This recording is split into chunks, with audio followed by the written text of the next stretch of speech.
राम राम दोस्तों। आज हम बात करने वाले हैं उस एक सवाल के बारे में जो राजस्थान में सरकारी नौकरी की तैयारी कर रहे हर उम्मीदवार के दिमाग में घूम रहा है। भाई आखिर कट ऑफ कितनी जाएगी? चलिए आज इसी बड़े सवाल का जवाब ढूंढने की कोशिश करते हैं। तो सबसे पहले और सबसे जरूरी बात करते हैं उसी चिंता की जो हर आवेदक को सता रही है, कट ऑफ का ये बड़ा सवाल। और यही तो असली दुविधा है ना, कि क्या 80% स्कोर ले आना काफी होगा या फिर 90% लाकर भी खतरा बना रहेगा। आज हम आंकड़ों की मदद से ना इसी पहेली को सुलझाने वाले हैं। देखिए, फाइनल कट ऑफ के नंबर तक पहुंचने से पहले यह समझना बहुत जरूरी है कि आखिर वो कौन से कारण हैं जो इस बार स्कोर को इतना ऊपर ले जा सकते हैं। तो सबसे पहला और शायद सबसे बड़ा कारण है आवेदकों की संख्या।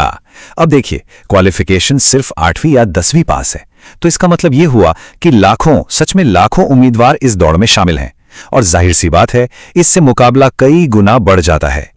अच्छा, दूसरा कारण है पेपर का पैटर्न। जब सवाल बेसिक मैथ और राजस्थान जीके जैसे टॉपिक से ही आने हैं तो ज्यादातर उम्मीदवार बहुत आसानी से एक अच्छा स्कोर बना लेते हैं। पेपर आसान तो कट ऑफ ऊपर। और फिर आता है सबसे बड़ा गेम चेंजर, कोई नेगेटिव मार्किंग नहीं होना। इसका सीधा मतलब है कि उम्मीदवार बिना किसी डर के हर सवाल का जवाब दे सकते हैं, तुक्के भी लगा सकते हैं, जिससे ओवरऑल स्कोर अपने आप ही ऊपर चला जाता है।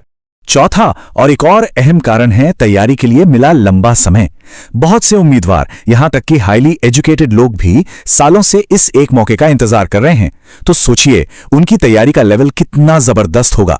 ये चीज भी कट ऑफ को और ऊपर धकेलती है।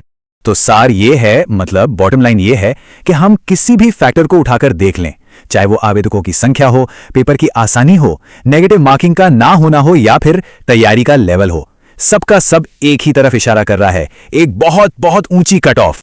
अब इस बात को ना थोड़ा और बेहतर तरीके से समझने के लिए चलिए एक रियलिटी चेक करते हैं और देखते हैं कि यह परीक्षा दूसरी परीक्षाओं से इतनी अलग क्यों है। यहां एक बहुत ही दिलचस्प बात है।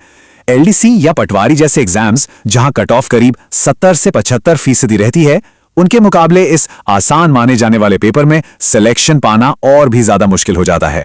क्यों? क्योंकि यहां मुकाबला बहुत ही बड़ा और बहुत कड़ा है। और यह कहावत यहां पर बिल्कुल सटीक बैठती है कि चौकीदार के पद के लिए भी उम्मीदवार प्रशासनिक स्तर की मेहनत कर रहे हैं। मतलब ग्रेजुएट और पोस्ट ग्रेजुएट तक इस दौड़ में जी जान से लगे हुए हैं।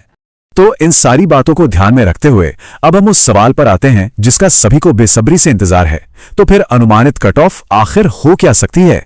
तो ये रहे वो नंबर जिनका हम सबको इंतजार था। जनरल यानी सामान्य श्रेणी के लिए जो अनुमान है वो 82 से 88 के बीच का है। हाँ, ये एक बहुत ही तगड़ा कंपटीशन वाला रेंज है। और यहां हम सभी प्रमुख श्रेणियों के लिए अनुमानित कट ऑफ देख सकते हैं, चाहे वो ओबीसी हो, ईडब्ल्यूएस एमबीसी हो या एससी एसटी, हर जगह कट ऑफ के काफी ऊंचा रहने की ही उम्मीद है। लेकिन हां, एक बात याद रखना बहुत जरूरी है, ये सब सिर्फ अनुमान हैं। अगर पेपर उम्मीद से भी ज्यादा आसान आ गया ना, तो कोई बड़ी बात नहीं कि जनरल कट ऑफ 90 के आंकड़े को भी पार कर जाए। तो इस पूरे विश्लेषण के बाद आखिर वो एक नंबर कौन सा है जिस पर हमें फोकस करना चाहिए? हमारा आखिरी लक्ष्य क्या होना चाहिए? इन सारी बातों को ध्यान में रखते हुए एक जादुई आंकड़ा है जिसे लक्ष्य बनाना ही चाहिए, और वो है 90%। अगर कोई भी उम्मीदवार खुद को पूरी तरह से सेफ जोन में महसूस करना चाहता है तो यही उसका टारगेट होना चाहिए। तो हमने तो आंकड़ों का विश्लेषण कर लिया है। अब सवाल ये उठता है कि असल में कट ऑफ कहां जाकर रुकेगी। ये एक ऐसा सवाल है जिस पर हर किसी